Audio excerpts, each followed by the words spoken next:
తెలంగాణ సాయుధ పోరాటంలో దొడ్డి కొమరయ్య అలుపెరగని పోరాటం చేశారని సిపిఎం సీనియర్ నాయకుడు బండి దత్తాత్రి తెలిపారు. దొడ్డి కొమరయ్య 80వ వర్ధంతి కార్యక్రమాన్ని జిల్లా కేంద్రంలోని సుందరయ్య భవనంలో శుక్రవారం నిర్వహించారు. కొమరయ్య చిత్రపటానికి పూలమాలలు వేసి ఘనమైన నివాళులు అర్పించారు. ఈ సందర్భంగా బండి దత్తాత్రి మాట్లాడుతూ కొమరయ్య తెలంగాణ సాయుధ పోరాటంతో పాటు సామాజిక ఉద్యమాల్లో ముందుండి పోరాటం చేశారని గుర్తు చేశారు. అనంతరం మొస్రం మనోహర్ వర్ధంతి కార్యక్రమాన్ని నిర్వహించారు.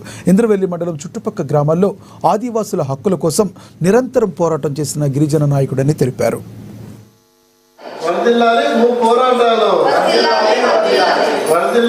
కార్మిక కర్షక భూ పోరాటాలు జోహార్ కామ్రేడ్ దొడ్డి కొమరయ్య, జోహార్ కామ్రేడ్ మెస్రం మనోహర్, సాధిస్తాం మీ ఆశయాలను.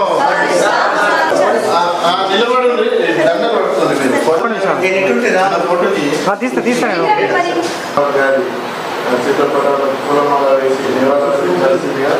కొరకు అమరుడైనటువంటి దొడ్డి కొమరయ్య 80వ వర్ధంతిని ఈరోజు ఆదిలాబాద్ జిల్లా కమిటీ తరఫున జరుపుకోవడం జరుగుతుంది. వాస్తవంగా ఇదే రోజు ఏదైతే 4 సంవత్సరాలైంది మిశ్రం మనోహర్ గారు పార్టీ జిల్లా కమిటీ సభ్యులు ఆదివాసీ ఉద్యమ నాయకుడు కూడా దివంగతుడయ్యాడు. వారికి కూడా ఈ వర్ధంతిని జరుపుకోవడం జరుగుతుంది, 4వ వర్ధంతి.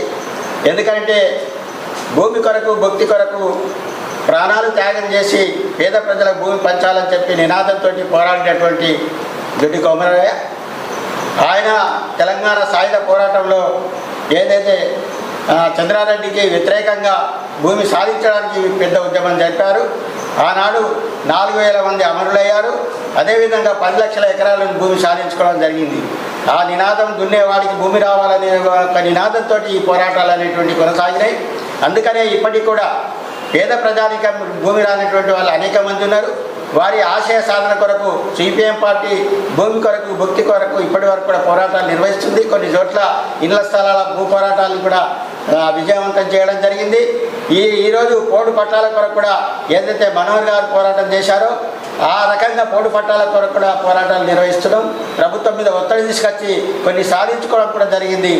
భవిష్యత్తులో కూడా ఈ పోడు పట్టాలు వచ్చేంత వరకు మిశ్రం మనోహర్ ఆశయాల్ని సాధించడానికి కొరకు, అదే దొడ్డి కొమరయ్య ఆశయాన్ని సాధించే కొరకు దళితులకు, ఎస్టీలకు, బీసీలకు అందరికీ కూడా భూములు రావాలని ఈ ప్రభుత్వం ప్రత్యేకంగా శ్రద్ధ వహించి